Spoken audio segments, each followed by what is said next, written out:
Meus amigos, meus irmãos, muito bom dia a todos. Vamos pedir a Deus, que traga aos nossos lares muita paz, muito entendimento e, sobretudo, gente, muita sabedoria. Você que está chegando aqui, pela primeira vez no nosso canal de Estudos Espíritas, se inscreva, acione lá o sininho para que todo sábado, quando estivermos aqui com o novo estudo, você seja notificado. Meus amigos, meus irmãos, hoje eu tenho certeza que muita gente vai se identificar com essa reflexão.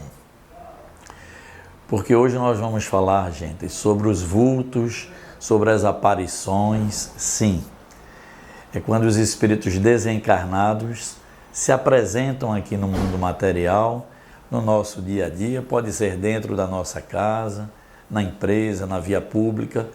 O fato é que nós vamos aqui tratar desse tema que para a doutrina espírita é profundamente natural, não é? Mas o que acontece? Há muitos e muitos anos, rádios, TVs, mais recentemente os podcasts, quando falam nesse assunto, alguém viu um vulto dentro de casa, ou mesmo vislumbrou um espírito, então eles colocam aquela música de fundo mais tipo fantasmagórica, de mistério, para dar justamente esse tom, e leva muitas pessoas a ter realmente um receio, um medo, um certo pavor de travar contato com espíritos desencarnados. Mas nós vamos estudar aqui, gente, um tipo de aparição que é essa realmente bem comum, não aquela que é própria apenas de médiuns videntes, que são aquelas pessoas com certa aptidão mediúnica para a vidência e que enxergam um determinado espírito, não pela visão ordinária, mas por sua visão espiritual. Então, as pessoas que são chamadas de médiuns videntes podem sim enxergar algum espírito que esteja no ambiente, mas só ele enxerga, porque ele tem essa aptidão.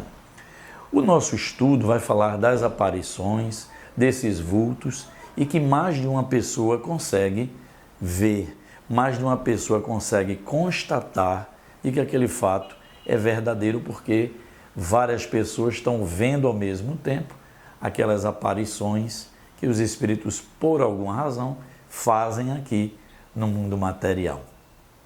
Nesse sentido, Kardec, no Livro dos Médiuns, fez o seguinte questionamento: qual a intenção desses espíritos desencarnados quando se fazem visíveis aqui no mundo material, por curto espaço do tempo ou mesmo por um tempo mais longo? Resposta dos espíritos: isso depende. A intenção deles vai depender da natureza de cada espírito. Pode ser uma boa ou uma má intenção. Então, já fica aqui a gente compreendendo que há uma permissão divina, mas qualquer espírito, tanto espíritos mais felizes quanto espíritos ainda sofredores, podem sim se apresentar aqui visíveis no mundo material. E como é que isso acontece? A doutrina espírita, então, gente, trata esse tema, como falei, com muita seriedade, não é? Com muita tranquilidade também, porque dentro das leis naturais, nós já sabemos que o plano físico e extrafísico, eles se comunicam constantemente. Então, dentro dessas leis naturais, nós chamamos esse fenômeno espiritual de aparições visíveis. E olha, gente, nós vamos estudar aqui, existem aparições até tangíveis, sim, em que você chega a tocar no espírito que temporariamente encontra-se corporificado, e nós vamos entender agora por que e como. Bem, nós já estudamos aqui no canal de que nós espíritos somos extremamente sutis, criados por Deus. Em dados momentos, precisamos atuar na matéria. Então, como é que qualquer espírito, gente, atua na matéria? Ou pelo fenômeno da reencarnação, ou nesse fenômeno das aparições. A chave para esse fenômeno espiritual é justamente o perispírito. Todo espírito possui o seu corpo espiritual, que é formado de fluido cósmico universal, que é uma matéria muito sutil. A olho nu, a gente não enxerga o perispírito, mas é justamente esse agente intermediário que favorece com que nós espíritos possamos sim atuar por algum tempo aqui no plano material, no campo das formas, da matéria mais densa. É esse agente intermediário, então, que conecta o espírito à pátria material. Então, essa é a chave desses fenômenos das aparições. Eu trouxe aqui para a gente, eu selecionei 4 aparições bem interessantes para que a gente compreenda melhor esse processo. O primeiro deles, eu trato aqui, é de uma jovem, tá certo? Que na época da sua adolescência tinha sido criada por sua avó, e então as duas tiveram uma ligação muito forte. Até que essa avó adoeceu e desencarnou. A partir daí, essa jovem então praticamente entrou em processo depressivo, chorava todos os dias pela perda, entre aspas, da sua avó. Até que um dia, essa avó, já desencarnada, na condição de espírito liberto do corpo físico, ela então aproveita um momento em que a jovem já tinha se recolhido no seu quarto para descansar, e então esse espírito, essa avó, se apresenta lá nesse quarto. A moça então toma logo um susto de princípio, mas depois reconheceu que era sua própria avó, ficou mais tranquila e a avó disse: minha filha, por favor, não chore tanto. A vida continua e eu vim aqui com a permissão divina para poder lhe dizer isso e permitir que você siga com a sua vida. Você é muito jovem, ainda tem muito a conquistar, você precisa estar feliz e o meu afastamento é puramente temporário. Gente, essa narrativa nos foi dada lá na nossa casa espírita. Essa moça era evangélica, foi até o nosso centro, deu esse depoimento e, a partir desse momento, ela começou a investigar melhor a doutrina espírita, que ela mal conhecia, e aí pôde compreender esse fenômeno da aparição de um espírito desencarnado aqui no mundo material. Foi com a melhor das intenções e realmente a sua vida, a partir desse momento, modificou-se e ela pôde dar seguimento à sua jornada aqui de progresso. Uma outra narrativa que nos chegou é de um grande amigo católico. Ele disse: Robson, eu preciso narrar um fato que aconteceu com uma amiga da minha igreja e eu queria até ter uma compreensão um pouco maior de como isso acontece. Então ele me disse que esta colega da igreja estava com a sua mãe internada e bastante doente no hospital aqui em Recife. Até que um certo dia ela já estava impaciente porque a mãe não apresentava a melhora que elas desejavam. E nesse momento, uma enfermeira mais experiente entrou naquele quarto e diariamente, todo final de tarde, essa enfermeira se apresentava lá no quarto, cuidava da mãe dela e a mãe começou a ter uma melhora, realmente dito por ela, espantosa. Então, depois de uns 8 dias, a mãe dela teve realmente uma grande recuperação e se encaminhou para a alta do hospital. Pois bem, quando ela recebeu a alta, ela e a mãe foram então no posto lá de enfermagem do hospital reconhecer, agradecer, não é, essa dedicação tão direta dessa enfermeira que lhe prestou assistência. O fato é que essa enfermeira já tinha mais de 10 anos desencarnado. Atestado esse fato pelas enfermeiras que trabalham nesse hospital ainda e disseram: realmente, a gente não está entendendo o que está acontecendo, mas essa enfermeira que você está dizendo, qual é? Ela apontou no retrato aquela ali. Exatamente, essa nossa colega já faz mais de 10 anos que desencarnou e não está mais entre nós aqui trabalhando. Gente, vejam que aparição maravilhosa. E essa foi uma aparição tangível, inclusive, porque ela atuava materialmente com suas mãos na enferma, na mãe da pessoa, da moça, e ela trouxe então essa recuperação. Então veja que foi uma aparição dentro de leis naturais e foi permitido então que esse espírito, que é essa enfermeira, se corporificasse, ainda que temporariamente, cada dia e prestasse assistência a essa senhora.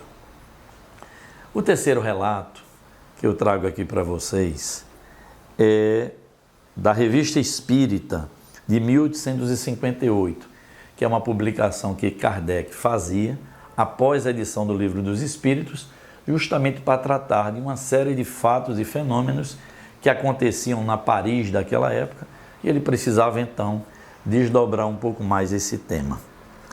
Então, na revista de 1858, se diz que uma senhora chamada Park aproximou-se de sua irmã. Ela estava viva ainda, mas muito doente, a senhora Park. E a sua irmã se chamava Harris. Então, a narrativa nos diz que a senhora Park aproximou-se da irmã e disse o seguinte: pobre irmã, vou deixar-te. Sinto que a morte se aproxima, mas pelo menos a minha partida deste mundo servirá para te fazer mais crédula nas questões espirituais. Ela disse à irmã: morrerei dentro de 1 hora e serei enterrada amanhã. Evita de seguir os cortejos do meu funeral e permaneça em casa, porque antes que o caixão desça para a terra, eu vou me apresentar aqui em casa para você. E a irmã ficou muito incrédula, muito assustada com isso, mas a narrativa dos jornais da época, e que foi resgatada por Allan Kardec, diz que, acabando de pronunciar estas palavras, a doente deitou-se tranquilamente. 1 hora depois, como havia previsto, ela então verificou que o coração da sua irmã não mais batia e a senhora Park veio realmente naquele momento, 1 hora depois, a desencarnar. O que é que acontece então, gente? No dia seguinte, as pessoas realmente levaram, porque velaram essa senhora na própria casa, e no dia seguinte levaram o cortejo funeral lá para o cemitério e ela, conforme prometeu a irmã, ficou em casa. Vejam a narrativa, ela diz assim: depois de haver fechado os postigos da câmara mortuária onde ela foi velada, sentou-se numa poltrona perto da cama de onde acabara de sair o corpo de sua irmã. Apenas decorridos 5 minutos, contou mais tarde a senhora Harris: vi como que uma nuvem branca destacasse no fundo do quarto. Pouco a pouco, a forma se desenhou melhor e era de uma mulher, meio velada. Aproximou-se lentamente de mim. Percebi o ruído dos passos leves no assoalho. Por fim, meus olhos admirados se acharam em presença de minha irmã. Seu rosto não tinha aquela palidez, mas estava radiante. Suas mãos, cuja pressão bem senti sobre as minhas, tinham conservado todo o calor da vida. Então, gente, mais uma aparição tangível e que foi pronunciada pela própria irmã antes de partir. Lembrem do que ela disse: daqui a 1 hora eu vou desencarnar e amanhã, quando meu corpo for levado para o funeral, você então permaneça em casa. Prometeu e cumpriu. Com 5 minutos que o cortejo saiu da casa dela, ela então, em espírito, se apresentou para sua irmã e a senhora Harris dá esse depoimento lá no jornal da época, dizendo que até as mãos ela sentiu pegar nas suas. Gente, é isso. Sem esquecer nesse estudo também de que é possível as aparições de pessoas que estão vivas. Sim, os Espíritos também nos orientam, nos ensinam, na obra da doutrina espírita, que uma pessoa pode estar em repouso em determinado lugar, desdobrar-se do corpo físico e se apresentar visivelmente em outro ambiente. E nós temos aí muitas narrativas nesse sentido, em que temporariamente a pessoa deixa o corpo que lhe serve, porque continua viva, tá certo? E vai então, em visita, apresentar-se a outras pessoas. Como é que se distingue então, gente, na nossa visão, um espírito desencarnado que se apresenta ou um encarnado? Vejam como os espíritos nos ensinam. Eles dizem assim: Os espíritos reconhecem o espírito de uma pessoa viva por um rastro luminoso que termina no corpo. Então, gente, os espiritualistas dão vários nomes para esse vínculo que existe entre o espírito ainda vivo e o corpo físico.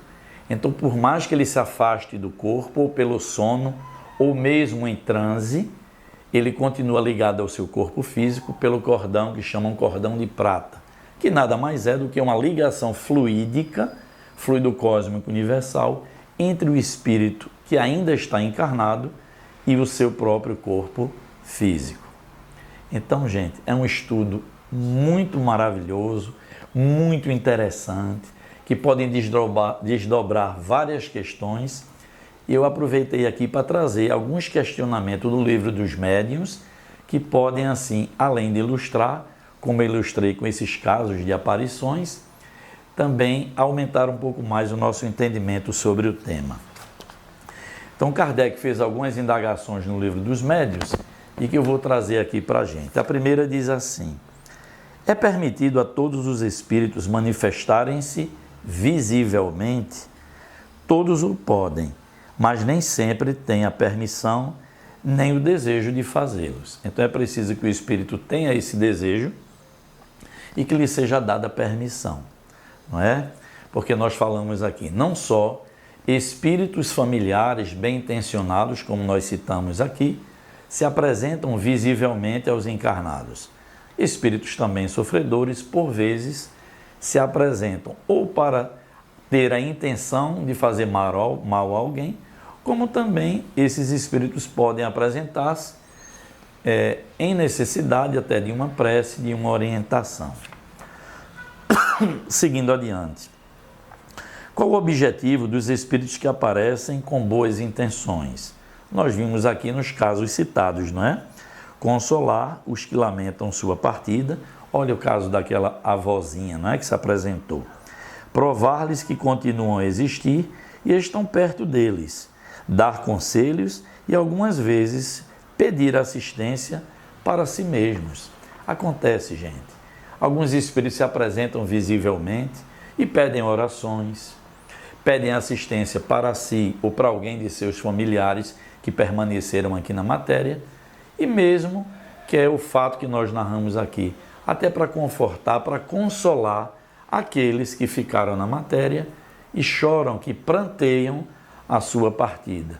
Então é permitido, por vezes, que esses espíritos, através do seu perispírito, que tomem a forma material que possuíam na última existência e se apresentem, sim, a seus amigos, a seus familiares, com essas boas intenções de orientação, de conforto e até mesmo de uma rogativa por assistência, não é? A terceira questão que eu trouxe aqui para a gente é: aquele que vê um espírito poderia conversar com ele?